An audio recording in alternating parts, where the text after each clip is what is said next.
Everyone, welcome back to Study Central. इस video में हम लोग major policies and resource allocation से नेक्स्ट टॉपिक डिस्कस करेंगे, वो है प्राइस पॉलिसी। अब ये पॉलिसी इतनी इजी है कि इसमें से क्वेश्चन आएंगे। पहली बात, अगर आपको सारी पॉलिसीज एक्सप्लेन करने बोलेगा तो आप 2-3 लाइंस में इसको एक्सप्लेन कर सकते हैं।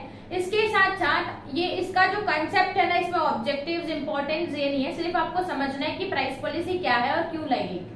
बेसिकली हुआ क्या था कि गवर्नमेंट ना बहुत सारे चेंजेस कर रही थी अपनी फिस्कल पॉलिसी में। हमने फिस्कल पॉलिसी पढ़ी है लास्ट के वीडियोस में। तो उसमें चेंजेस करने के कारण बाकी सेक्टर्स यानी कि एग्रीकल्चर सेक्टर, प्रोड्यूसिंग सेक्टर्स, सारे सेक्टर्स में चेंजेस आ रहे थे, जिसके कारण प्राइस थोड़ा ऊपर नीचे हो रहा था प्रोडक्ट का। और गवर्नमेंट ये चाहती थी कि जो इन्फ्लेशन है यानी कि प्रोडक्ट का प्राइस है वो हमेशा सेम रहे, इन्फ्लेशन ना हो यानी कि महंगाई ना हो। इसके लिए गवर्नमेंट ने बहुत सारे स्टेप्स लिए अंडर प्राइस पॉलिसी। उसने ये देखा कि ज्यादा क्रेडिट मार्केट में अवेलेबल ना हो। फर्स्ट, ज्यादा क्रेडिट अगर अवेलेबल होगा तो लोगों के पास पैसा ज्यादा आएगा और डिमांड इंक्रीज होगी, और अगर डिमांड इंक्रीज होती है यानी कि चीजों का प्राइस भी इंक्रीज होगा, it will apparently lead to the inflation. ये चेक करना था। इसके साथ साथ प्रोडक्शन यूनिट पे चेक करना था कि ज्यादा से ज्यादा प्रोडक्शन हो पाए, प्लस हमारे पब्लिक सेक्टर यानी कि पब्लिक डिस्ट्रीब्यूशन सेक्टर जो रहते हैं ना, पीडीएस सिस्टम, वो अच्छे से काम करे।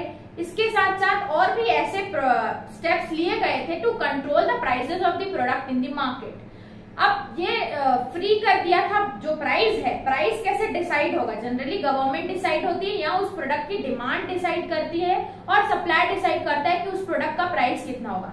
तो प्राइस पॉलिसी के अंदर हमने free play of market forces छोड़ा था, यानी कि अब डिमांड और सप्लाई डिसाइड करने वाले थे कि किसी भी प्रोडक्ट का प्राइस क्या होगा। तो ये मैंने आपको पूरा इजीली समझा दिया प्राइस पॉलिसी। अब देखते हैं थोड़ा थ्योरेटिकल टाइप में कि ये क्या लिख सकते हैं आप लोग। सबसे पहले आप लिखेंगे कि ये गवर्नमेंट की पॉलिसी है। नहीं, मतलब जब गवर्नमेंट की बहुत सारी पॉलिसी आई थी ना, जैसे कि फिस्कल पॉलिसी, ये इसके बाद क्या हुआ? Government policy right from the beginning of planning was to keep price stable. यानी कि गवर्नमेंट जितनी भी पॉलिसीज लेके आ रही थी ना, चाहे वो मॉनेटरी पॉलिसी हो या फिस्कल पॉलिसी हो, वो ये चाहती थी कि जो प्रोडक्ट के प्राइस है वो स्टेबल रहे यानी कि सेम रहे। इसके बाद आता है recent policy like administration, agriculture lead to price rise. अब जो अभी जो उन्होंने पॉलिसीज लाई थी ना, जैसे कि फिस्कल या एग्रीकल्चर, डिफरेंट सेक्टर में प्राइस पॉलिसी लेके आई थी, उस पॉलिसी आने के कारण हमारा जो प्राइस है वो बढ़ गया था, प्रोडक्ट का प्राइस इंक्रीज हो गया। फिर आता है to reduce non governmental expenditure, limiting amount of deficit. अब बहुत सारी चीजों या प्राइस बढ़ने का रीजन हम लोग गवर्नमेंट के फिस्कल पॉलिसी को भी दे सकते हैं। तो फिस्कल पॉलिसी के अंदर क्या होता है, गवर्नमेंट अपने रिसिप्ट्स और पेमेंट्स को कंट्रोल करती है, यानी कि गवर्नमेंट हमें पब्लिक यानी कि पब्लिक पे कितना एक्सपेंडिचर कर रही है और कितना पब्लिक से रेवेन्यू कमा रही है, वो फिस्कल पॉलिसी मेजर करती है, मेंटेन करती है। तो इसमें वही लिखा है कि जो नॉन गवर्नमेंटल एक्सपेंडिचर है उनको हम लोगों को कम करना है ताकि गवर्नमेंट का डेफिसिट ना हो। यानी कि डेफिसिट मतलब होता है जब गवर्नमेंट एक्सपेंडिचर ज्यादा कर रही है और उनको रेवेन्यू कम मिल रहा है तो डेफिसिट आता है। तो गवर्नमेंट अब क्या करेगी? खर्चे कम करेगी ताकि लोगों के पास ज्यादा पैसा ना जाए, जिसके कारण इन्फ्लेशन ना हो। फिर दिया है to bring stability in food articles aggregate demand.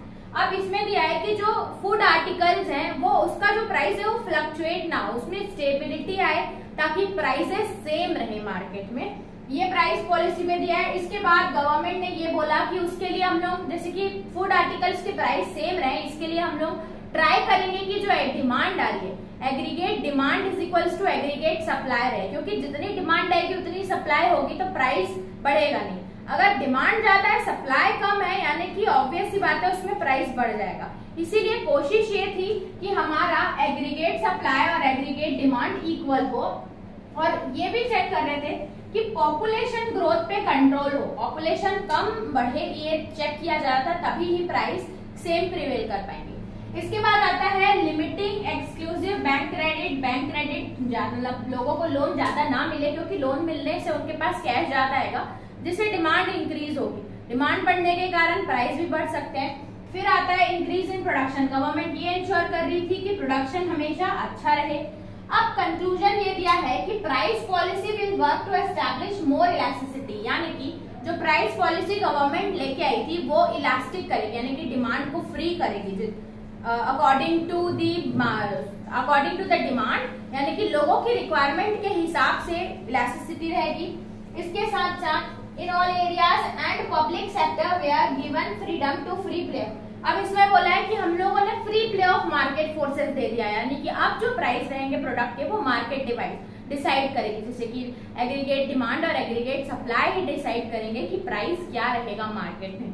तो ये था पूरा brief about price policy. I hope आपको समझ में आया होगा। तो इस वीडियो में इतना ही रखते, चलते हैं नेक्स्ट वीडियो में, देखते हैं इस चैप्टर का नेक्स्ट टॉपिक। तब तक के लिए थैंक्स फॉर वॉचिंग।